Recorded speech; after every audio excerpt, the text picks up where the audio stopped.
There is peace in my soul. In this peace I am whole. It is God here in me. This is my reality. Gentleness is not weak. It is all alone. The voice to speak.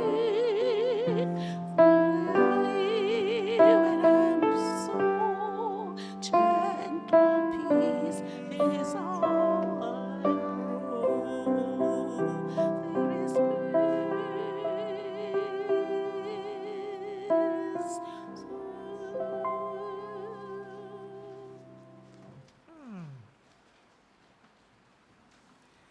Good morning, friends, and thank you, Angelo, for that wonderful entrance. Indeed, there is peace in my soul. Welcome, friends. Welcome to our Sunday morning celebration here at the Temple of Light Center for Spiritual Living in Kingston, Jamaica. We welcome those of you in the sanctuary and those joining us online in our LoveStream this morning. As we begin all things here at the center, please join with me this morning in our opening affirmative prayer.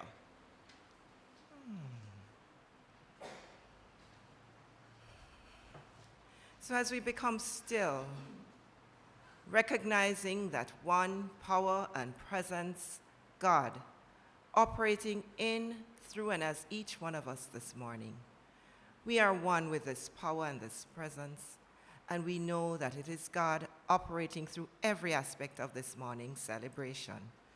So I know that for all who tune in and are turned on to this service this morning, that truly the message of light and inspiration and hope that comes to us through our speaker, Rev Michael, allows us to move beyond our present experiences knowing that as this word goes out, it touches into wholeness. Everything that needs to be put right is put right. Everything that needs to be done is done in time, on time, and good to all concerned. So we give thanks for each other. We give thanks for this coming together and for this celebration of this awesome experience which we call a Sunday morning service. I accept this as true for each one of us within the sound of my voice and those tuned into this service on our love stream. And I release this word to law, giving thanks that all this is already so. And so it is. And this morning, our inspirational reading comes to us from Dr. Carol Carnes, and it is entitled, Wake Up to Your Untapped Potential. If there were ever a time for humanity to wake up to their untapped potential, it is now. One has to wonder what this world would be like if we unleashed our enormous capacity for love and creative intelligence. It is not enough to be law-abiding citizens. We need to embrace the whole of humanity in our vision of a world that works for everyone. We have been lulled into thinking that we are fulfilling our duty to society if we pay our bills on time, don't cause trouble, and keep a low profile. That seems like a waste of consciousness. The Dalai Lama pointed out that there is more good than bad in the world, but the media is only interested in the negative because it is news. Ordinary goodness does not sell anything. Watching him speak, I had a small realization. Our job is not to convert the violent, the war mongers, the racists, and the sexists. Our job is to open our minds and hearts to the powers within and to express ourselves on a much higher level than ever before. It is too easy to point fingers and attribute the state of the world to those people. Someone has to see through their parents and know there is a tremendous possibility trying to emerge. Behind the behavior is an idea. It is the ideas that are causing the divisiveness and violence amongst us. We cannot merely wonder what it would be like if all the bigots and fundamentalists were gone. We have to erase any patterns of prejudice and violence in ourselves. We need to be proactive in our insistence that humanity itself is the download of the universal consciousness of oneness. We are the outlet through which joy and love can be personified. That means every one of us. Those who have been brainwashed into thinking we are innately sinful or the prisoners of some evil power are the ones who need our love the most. We simply must know the spiritual truth for everyone if we want to be set free. And so it is. And now please join me in our praise song, Love Lifted Me, found on page 2 of your program.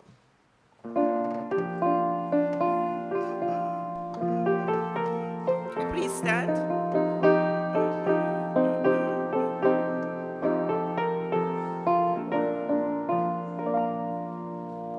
I was searching all about, seeking for love and peace, thinking they were found without, still I could find no ease. But the Christ who dwells in me heard my despairing cry,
waiting for us to mold.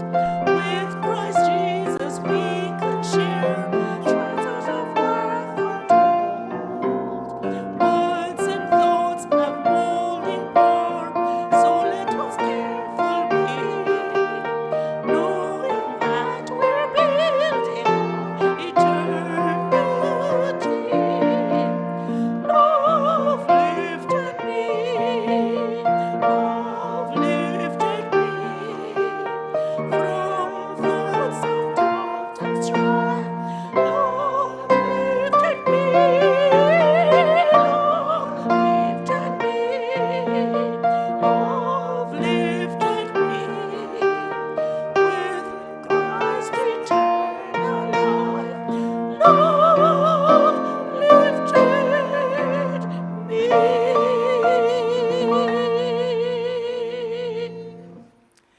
Thank you. Please remain standing for the prayer of our center. That's on the flyer in your program and on screen for those of us joining. Together, the Temple of Light Center for Spiritual Living is a sacred field embodying our spiritual community from which the Christ peace, love, and joy emanate to touch, to heal, to bless, to prosper, and to liberate anyone who comes into contact with it in any way. The light of the Christ illumines us, our center, and our environment.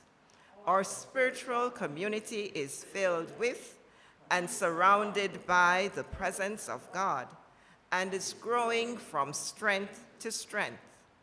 The power of God expands our consciousness of truth, guiding us ceaselessly along the paths of wisdom, spiritual growth, unfoldment, and attainment. We are blessed, and to God be the honor and glory forever. And so it is. Thank you. Please be seated. And now we'll have the lighting of the candle for all the youth of the world.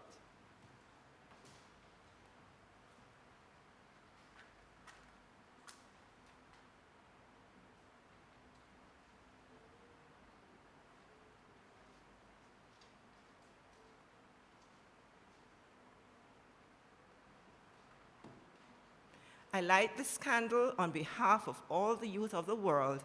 Let us behold the Christ in them. And now we'd like to say the blessing together. We love you. We appreciate you. We salute the Christ in you. We see you as shining lights onto your world. God is blessing you now. And so it is. And now we'll sing our temple mission song. The temple of light, the temple of light, the temple of light. We are a people with a vision, one in spirit, on a mission. To touch, to heal, to bless, to prosper, to love and liberate anyone who comes into contact with us, anytime, night or day.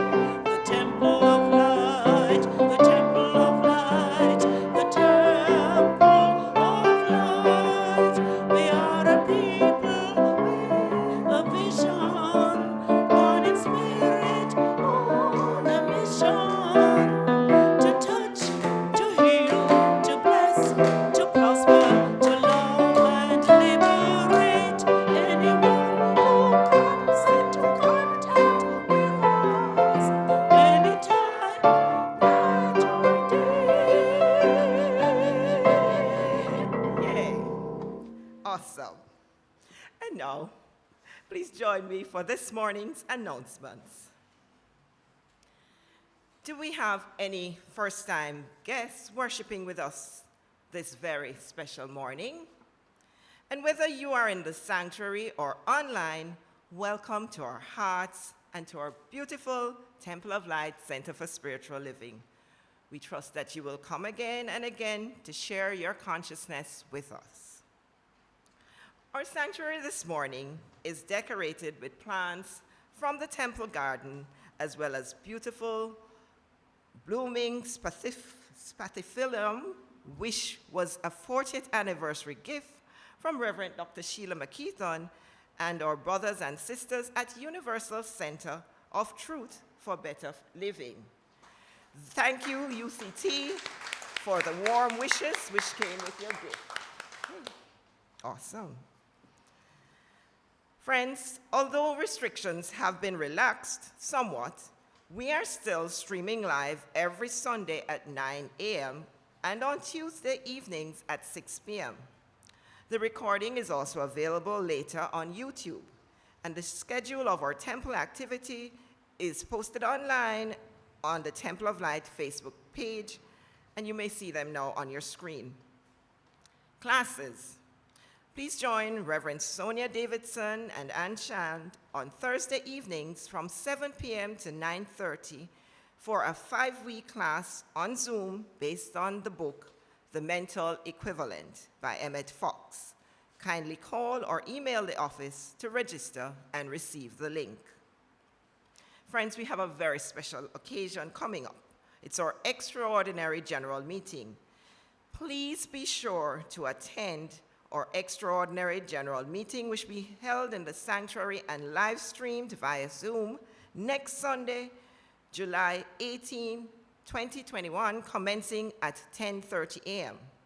The EGM will present the Vision 2030 strategy outline crafted by the innovative teams arising from Summit 2020, and all temple congregants are invited.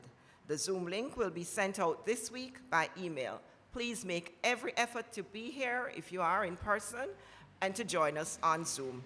It's an event not to be missed. So this morning, please join Rev Michael Reckord from 10:30 to 11:30 for Discovery. And today's topic is listening within for guidance. So stay tuned for Discovery this morning at 10:30. Friends, if you feel moved to support our ministry, kindly visit our donate page at donate.templeoflightcsl.org, which has our banking details. Thank you for your generosity and for helping us to be a beacon of light in the world. And there you'll also find our Bank of Nova Scotia bank account details as well if you want to transfer funds that way. And now, we continue to respond with prayer to the challenges of this special time. A practitioner is available to pray with you immediately following our service every Sunday. And today, our practitioner on duty is Carol Campbell. The number to call is 876-289-0907. My friends, this concludes the announcements. Please join us in the first hymn selection, We Build a New Tomorrow, which is found on page 3 of your program.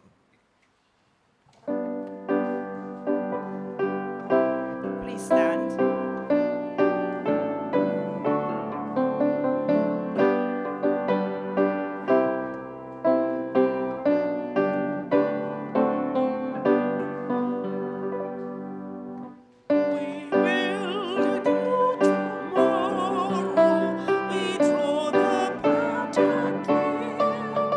We make our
Thank you, friends. Please be seated.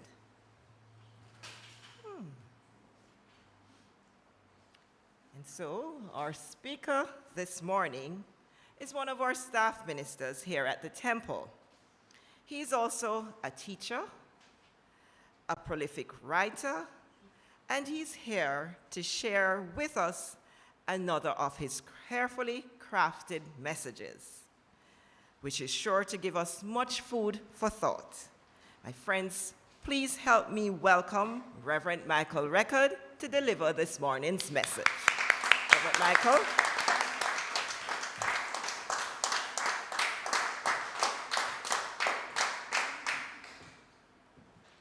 Thank you so much, Jennifer, for opening this service this morning, this beautiful morning, in such an able manner, with your usual expertise and joie de vivre. Thank you all. Good morning, friends. Again, a hearty welcome to you worshiping in the sanctuary of the Temple of Light Center for Spiritual Living in Kingston, Jamaica, on this absolutely beautiful morning. And a welcome to you too, listening online. It is good that you are also here. Last week, we joyfully and gratefully celebrated our 40th anniversary. So this week, we start our second 40 years. We all know that in general, birthdays are good times to take stock of our lives, to ask who we are, where we're going, and the like. And I'd say that it's mandatory for this church to take stock as we begin our second 40 years. The unexamined life is not worth living, Socrates points out. And our self-examination calls for reflecting on our essential purpose in life. I don't mean the purpose of this individual center, the Temple of Light, but the essential purpose of our mother church, the religious science institution birthed about 100 years ago in the United States. It is currently headquartered in the city of Golden, Colorado, so named because it was once a gold rush town in those far-off days. Fundamentally, according to our founder, Dr. Ernest Holmes, we are a teaching institution. What do we teach? On the back of the Temple of Light Sunday service program, those who are in church can now read that religious science is a philosophy, a science, and a religion. And those disciplines are all reflected in our teaching. In one word, though, we teach truth. That's truth with a capital T, because it's a special kind of truth, the kind that liberates. It's the truth that I refer to in this talk, which I have titled, "The Truth Shall Make You Free." You may remember that those are Jesus' words, spoken on an occasion I'll talk about in a little while. But first, what does the sentence mean? The key words are truth and free. The truth, which will make you free, is your correct understanding of life and treating the world as it truly is. You can't believe the world to be one way when it's really another. For example, you can't look at dry land and think it's the sea, or vice versa. And you certainly can't act as if the land were the sea. For one thing, you couldn't plant yam.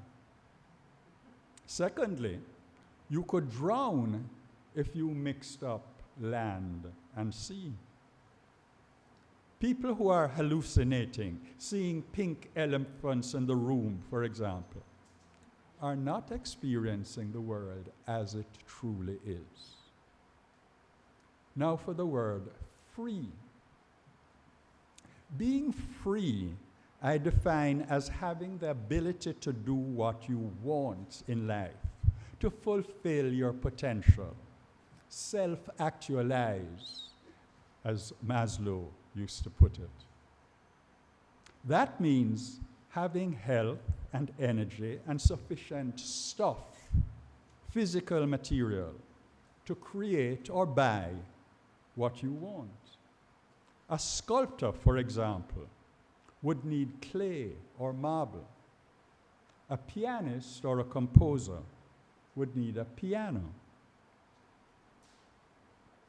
Being free means being unconstrained mentally, physically, and materially in the context of your desires and ambitions.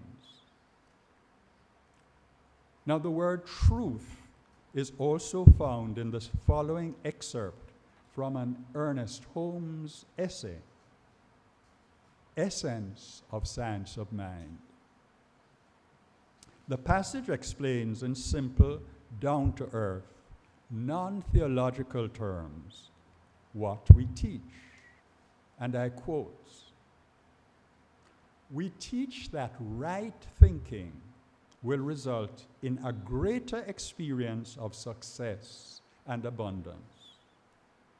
A successful person thinks success, and the law of mind has no other choice than to produce an effect corresponding to the causative idea. The road to freedom lies not through mysteries or occult performances, but through the intelligent use of natural forces and laws. The law of mind is a natural law in the spiritual world. We need not ask why this is so. There can be no reason given as to why the truth is true. We do not create laws and principles, but discover and make use of them." Unquote. You may be wondering what the phrase that Dr. Holmes used, the law of mind, is. Well, you can learn all about it by attending a short course on mental equivalence that is held online on Thursdays from 7 to 9 p.m. It started last Thursday, so it's very easy for you to join in. And it is facilitated by Reverends Ann Shand and Sonia Davidson. You can phone the center for details. But a major aspect of the law of mind is this: your consciousness outpictures as your experience. Now, there's a lot to unpack in the paragraph by Dr. Holmes, which I just read. And as I do the unpacking in the next 20 minutes or so, I'll be looking at several aspects of truth. Again, truth means correctly understanding life. I'll point out that the truth shall make you free means the same thing as Dr. Holmes's opening sentence. Right thinking will result in a greater experience of success and abundance. Truth is equivalent to right thinking, and the experience of success and abundance is what you have when you are free. So the truth shall make you free. The rest of the paragraph elaborates on Dr. Holmes's opening statements. I'm going to, in this talk, give you a few examples of wrong thinking and counterproductive behavior, the opposite of truth. And I'll end my talk by discussing Jesus' fundamental instructions for the correct approach to life. In other words, his truth. And that is the structure of my talk, a very simple structure. During his sermon one morning, a pastor told his congregation, "Those who want to go to heaven, raise your hands." Everybody did, except for one little boy. The surprised pastor asked, "Son, don't you want to go to heaven?" "Not right now," was the reply. What happened there? Obviously, there was a misunderstanding by the boy of what the pastor meant. The pastor, as the sender of the communication, sender, receiver, the pastor, as the sender of the communication, made the mistake. And that mistake could be called confusing communication of his message. He should have been more specific. We see another type of mistake, wrong thinking, again, mistake, wrong thinking, in this fable by Aesop, a slave and a storyteller who lived in Greece about 2,600 years ago. Here's the fable. A dog carrying a bone over a bridge pauses to look down into the river and sees what he thinks is another dog with another bone. Mistaking the reflection for reality, the dog opens his mouth to bark at the other dog. The law of gravity does its work, and the bone falls into the river. The moral of the story? Appearances can be deceptive. Do not judge the world solely by what you see. What you see may be not what you get. We find that same moral in an allegory called Plato's Cave. The philosopher Plato also lived in ancient Greece, like Aesop, a century or so before Aesop. And he was as great a philosopher as Aesop was a storyteller.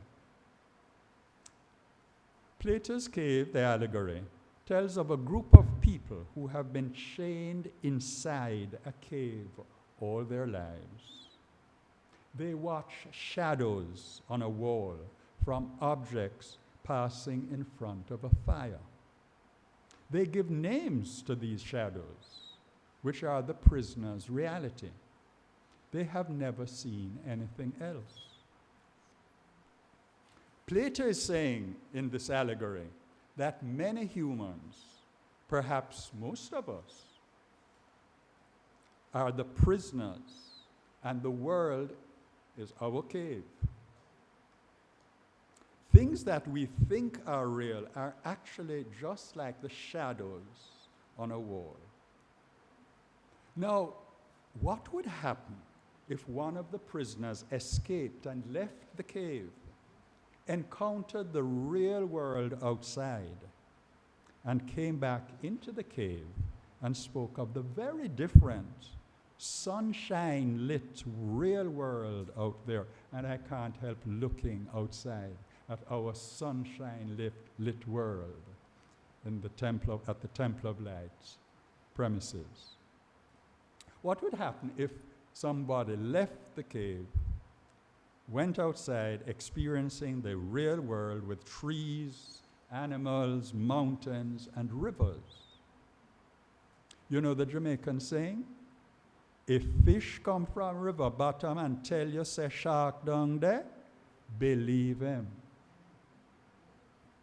There will always be people who don't believe statements by others about their lived experiences. People who need to experience for themselves. We could call them the doubting Thomases of this world. And we bless them, for they are scientists. They demand proof.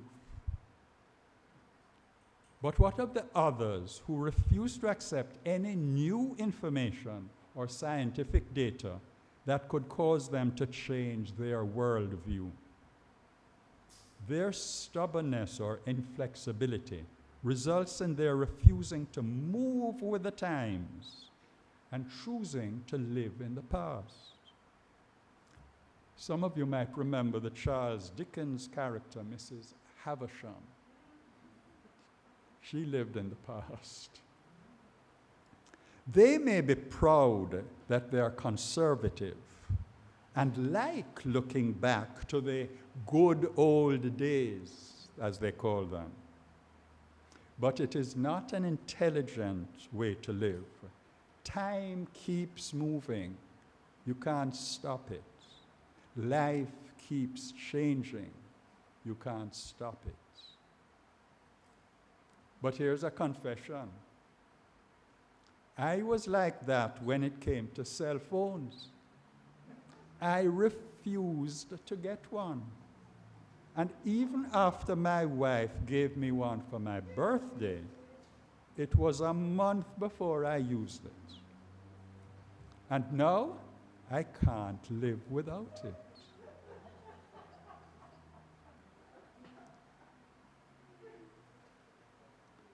Let us hurriedly move on to another sort of mistake. I don't want to dwell on that foolish point of view of mine where I could do without a cell phone. Let's hurry on. There are currently millions of people in America and elsewhere, who do not believe the science which says the coronavirus vaccines should be accepted, that the vaccines save lives. They ignore the fact that more than 90% of the ill and dying in hospitals in the United States and perhaps elsewhere are people who did not get vaccinated, while only a tiny percentage of vaccinated people get seriously ill. For various reasons, perhaps even some understandable ones, those millions of people don't trust the vaccines. And you might understand if they were what we call ordinary people in the general population. But when intelligent, educated people, professionals in the health services, for example, don't accept the scientific data, one has reason to be troubled. There was a case last week of more than 150 employees in a Houston hospital system who refused to get the COVID-19 vaccine. Amazingly, they preferred to be fired or they resigned after a judge dismissed a lawsuit over the vaccine requirements made by the hospital. I'm not going to judge them. I let a doctor do it instead. In a letter to the editor, Dr. David Hurwitz wrote, and I quote, "Well, the 150 Houston hospital workers fired for refusing to get a COVID-19 shot are taking a stand for stupidity," unquote. And let us agree that people do sometimes act stupidly. You're looking at one of them. Dr. Hurwitz's letter continues, citing facts. Vaccines have risks, but interestingly, not long-term risks.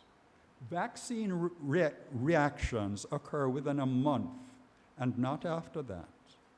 The risks so far pale in comparison to the carnage that the COVID pandemic has left in its wake. These workers at the hospital are dishonoring their profession by neglecting patient safety and showing their ignorance of basic scientific facts. I have confidence that this group of people will not get their shots after the vaccines win full approval from federal regulators and will join other anti-vaxxers in spreading dangerous COVID variants. Unquote. Those were the words of Dr. Hurwitz condemning the actions of the Houston hospital workers. Now, I empathize with the good doctor. In my view, putting your life and those of your loved ones at risk is the most stupid thing that you can do. It goes against the basic instinct that all animals have, the instinct to survive. So why are these people, or at least some of them, being so stubborn?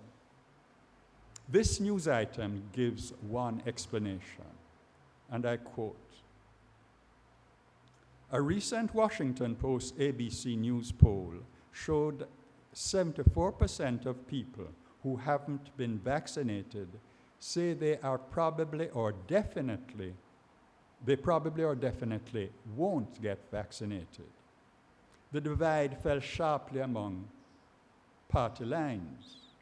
The survey showed that 80% of the Democrats have received at least one vaccine, compared with 45% of Republicans.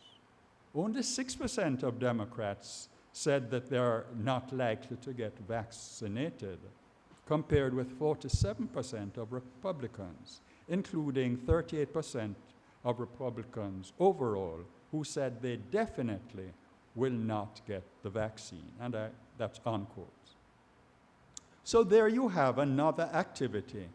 It's just an example that divides society, politics. Now, this political point of view is a specific instance of a common mistake that is made generally, which is the one that I want to focus on. Unquestioning following of race consciousness. That's the mistake. You just go along with what people are doing without, as Socrates wants you to do, examine why you're doing it. People who put political allegiance over personal and family safety have, in my opinion, a major psychological problem. Though I don't know the name of it, it is a warped way of thinking. It goes against, as I said, the survival instinct. And Dr. Anthony Fauci, America's leading infectious disease expert, agrees with me.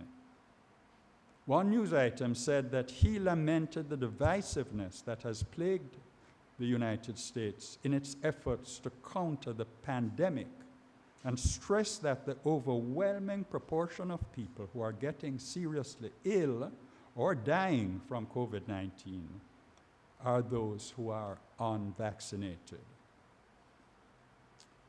We had mentioned this earlier, over 90%. I'm moving now from the news media to the Bible, to some errors in thinking about the world that Jesus encountered. You'll remember that hours before he is crucified, we find Jesus talking about our topic this morning, truth, with Pilate, the Roman governor of Judea. In answer to Pilate's question, Jesus says, yes, I am the king of the Jews. But then he adds that his kingdom is not of this world. He states, and I quote, "To this end was I born, and for this cause came I into the world, that I should bear witness unto the truth. Everyone that is part of the truth heareth my voice." Unquote. Pilate responds with a famous question, one that every philosopher asks. What is truth? Unfortunately, Pilate does not wait for the answer. Just about everybody, Pilate, Herod, many of the Jews of the day, misunderstood Jesus' teaching and mission. They didn't realize that his kingdom was spiritual, not physical. That is why they killed him. But I want to look not at the end of Jesus' life, but at the beginning of his ministry.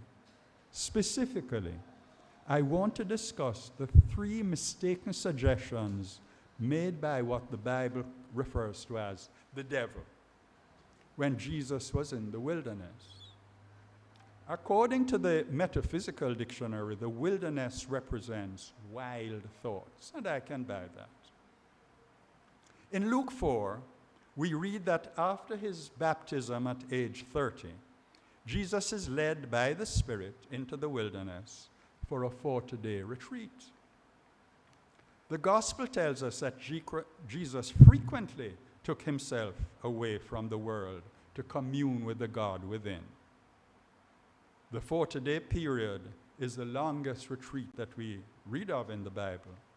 And it makes sense, because as Jesus prepares to begin his ministry, which he had been preparing for all these years, from the time that we first hear about him as an individual when he was 12 years old in the temple, talking to the authorities there about God's business. From that time until he was 30, he was preparing for his ministry. So he needs some time alone to come up with a strategic plan. Now, we at the temple are currently working on one, as you know. And there's an extraordinary general meeting, let me remind you, to discuss that plan next Sunday. Back to Jesus. So Jesus is fasting for the 40 days. And after that period of time, he's famished. Not surprisingly then, the first of the temptations by the quotes unquote devil is food related. The devil, let me say, represents the bad ideas that come to Jesus, ideas for wrong courses of action. The first temptation is that Jesus could serve people by supplying their material needs, symbolized by the bread that Jesus is tempted to make out of the stones around him. We know that giving people stuff, material stuff, is a popular way of serving and controlling. Ask any politician. Jesus rejects that idea, declaring this truth, I quote, "Man shall not live by bread alone," unquote. Man shall not live by material things alone. And Jesus makes the same point elsewhere, reminding us that material things should not be stored up as they tend to rot. I'm sure you all remember the passage. In the next temptation, the devil shows Jesus all the kingdoms of the world and says Jesus can have power and glory in them if he will worship the devil. Again, we know that many people in positions of authority want material want national and international power and admiration. And through these power and fame, they would have people following them. The names of certain dictators and a former president, whom I will not name, come to mind. Jesus rejects that approach with a reminder to himself, "Thou shalt worship the Lord thy God, and him only shalt thou serve." Jesus is saying that he's against self-glorification and the worship of any human being. Only God is to be worshipped. For the third temptation, the third bad idea, let me remind you, the devil takes Jesus to the pinnacle of the temple in Jerusalem and tells him to throw himself off it. "Since you're the Son of God," says the devil, "God will send his angels to protect you from injury." Here, Jesus is being invited to serve humanity by performing magic and miracles using God's power, the only power there is. We know of those sorts of people from, among other places, a story in Exodus chapter 7. It is set in a time when the Israelites are still held captive in Egypt by the Pharaoh, the ruler of the Egyptians. In this story, God tells Moses and his brother Aaron that when Pharaoh tells them to perform some miraculous act, Aaron is to throw down his staff to the ground. And God promises that it will become a serpent. So said, so done. But when the Pharaoh calls the court sorcerers and magicians, and they too throw down their staffs also turn into serpents. But the story ends, you'll remember, with Aaron's snake swallowing the magician's snake, which leaves the Pharaoh exceedingly upset. So Jesus is rejecting the idea of being a performer, being a magician, and having people follow him with his declaration to the devil, I quote, "Thou shalt not tempt the Lord thy God," unquote. Being a performer would not have suited a man like Jesus. With our hindsight, we know that he approached the serious business that he had to do in a really serious way, not as a magician. After this third temptation, the devil leaves Jesus for a while, according to the story. Now, having looked at some bad ideas, some wrong approaches to truth, we turn to Jesus' prescription for finding and living truth, and so becoming free. We get that prescription in Matthew 22, verses 36 to 40. There Jesus is asked by a Pharisee who is, I quote, "an expert in the law," unquote, "What is the greatest commandment?" Jesus replied, I quote, "Love the Lord thy God with all your heart, and with all your soul, and with all your mind. This is the first and greatest commandment. And the second is like it. Love your neighbor as yourself. On these two commandments hang all the laws and the prophets," unquote.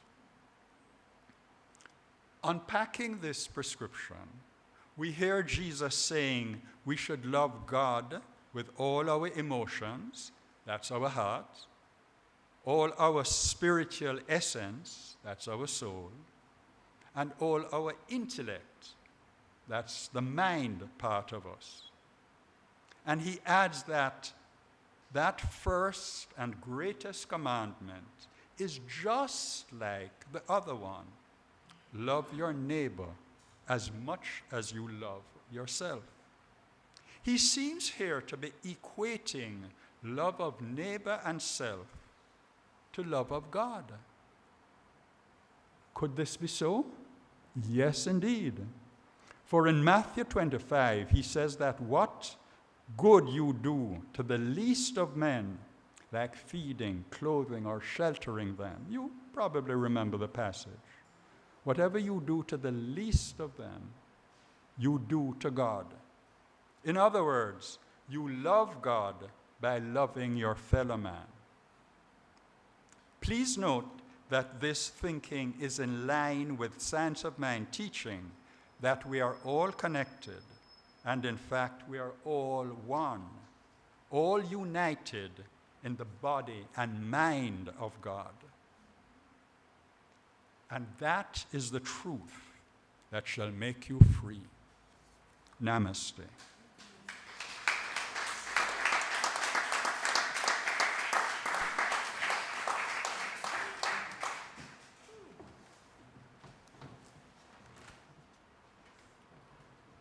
My friends, let us give him another round of applause.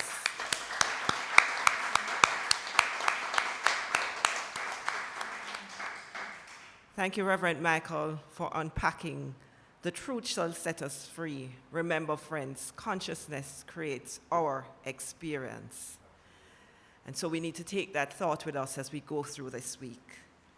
And so now, having had that experience of that uplifting message, we'll now have a very special treat this morning. And we'll be treated to none other than a musical item by our very own practitioner, Carol Charlton. Please help me welcome her. Woo!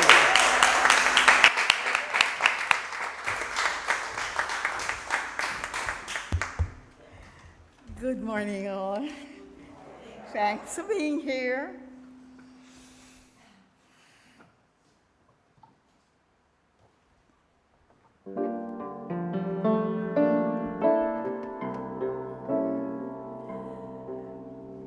Smile though your heart is aching. Smile even though it's breaking. When there are clouds in the sky, you'll get by if you smile through your fear and sorrows. Smile and maybe tomorrow you'll see the sun come shining through for you. Light up your face with gladness, hide every trace of sadness. Although your tears may be ever so near, that's the time you must keep on trying. Smile, what's the use of crying? You'll find that life is still worthwhile if you just smile, though your heart is aching. Smile, even though it's breaking. When there are clouds in the sky, you'll get by if you smile through your tears and sorrows. Smile, and maybe tomorrow you see the sun come shining through for you.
Thank you so much, Carol. That was very entertaining.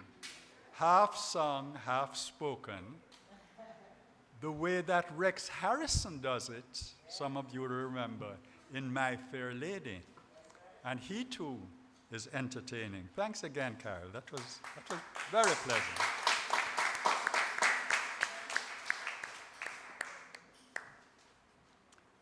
Please join me now in the prayer of Jamaica, which is found for those in the temple on a flyer in your program, and those who are watching online, it should be on your screen.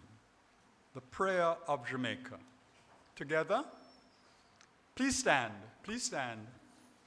And if you're watching online, please put your hand on your heart and say sincerely, together, the radiant light of God's love is now flowing through us and from us to everything and everyone it touches. The eternal light of God's love now completely fills, covers, and surrounds our island of Jamaica.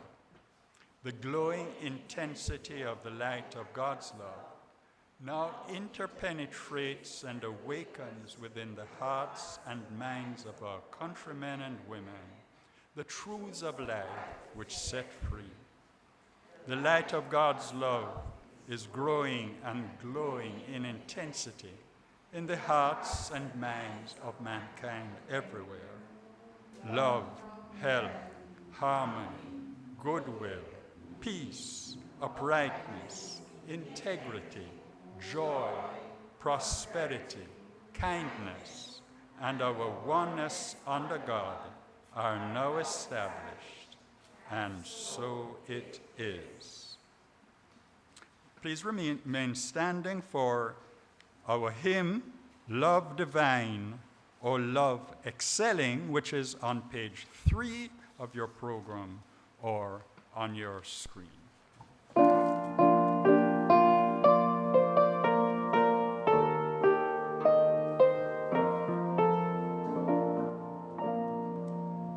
Love divine, oh love's excelling, joys of heaven in earth abound. We remain thy holy dwelling, oh thy faithful mercies crown. Love divine is life's expression, pure unbounded love we see. Shown is now thy great creation, perfectly revealed through thee.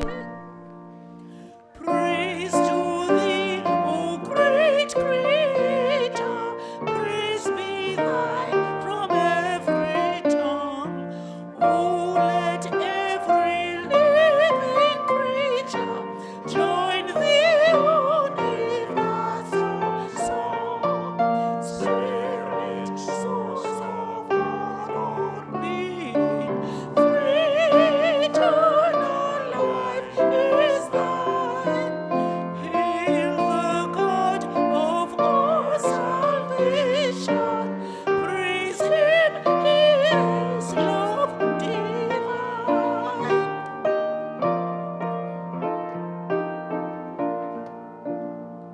Riches come of thee, and honor, power and might to thee belong.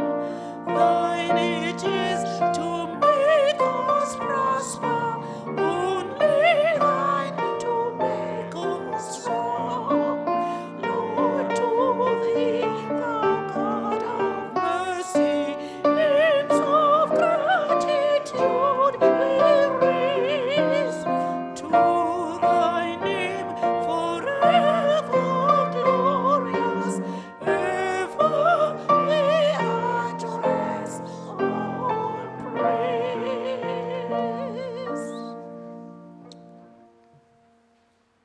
Please remain standing as we offer our blessings of the love offerings. The offering is found on the envelope, if you have an envelope, or it should be on your screen. Together, lovingly I give, joyfully I receive. Be thou fruitful, increase, and multiply. Bless, prosper, and enrich everyone whom you touch, and replenish all of my financial affairs. So be it. Thank you, Father. And so it is. You may sit. We'll now have the closing affirmative prayer, followed by the peace song. Please join me in the closing affirmative prayer. God is all there is, and God is with us now. God has been with us all along. God continues to be with us, and we give thanks for that everlasting presence. And we know that because we follow the light of God, we move forward steadily towards an unfoldment, towards a greater understanding of the truths of life, which makes us free. We take that God presence in our hearts, in our minds, even in our bodies, as we leave this temple of light and go to our separate destinations. And that presence of God, like light, fills us up and radiates from us so that it is seen and felt and experienced by those around us, family and friends, and the wider community. And because we are acknowledging the presence of God in our lives continue to be better and better. The world continues to be more and more one that works for everyone. We continue to awaken humanity to its spiritual magnificence. We continue to be free. I release my words into the law of mind, giving thanks that as I have spoken, it is so. And together we say, and so it is. Let us have our peace song.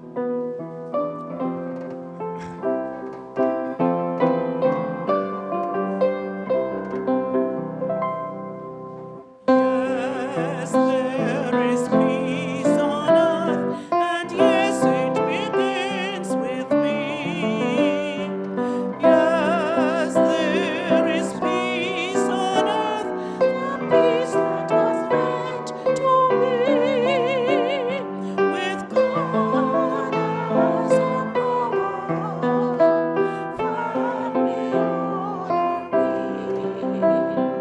Yes, we walk with each other in perfect harmony. Yes, peace begins with me. Yes, this is the moment now. With every step I take, yes, this is my joyous moment. To take each moment and live each moment in peace eternally. Yes, there is peace on earth, and yes, it begins with me. And I remind you that on Monday mornings, we have quiet moments in the garden online with Reverend John Tuesday evenings from 6 o'clock, we have spiritual enrichment service. We have on Thursday evenings, another course, mental equivalence. So we continue to be very, very active, following God, helping humanity here at the Temple of Light, Center for Spiritual Living.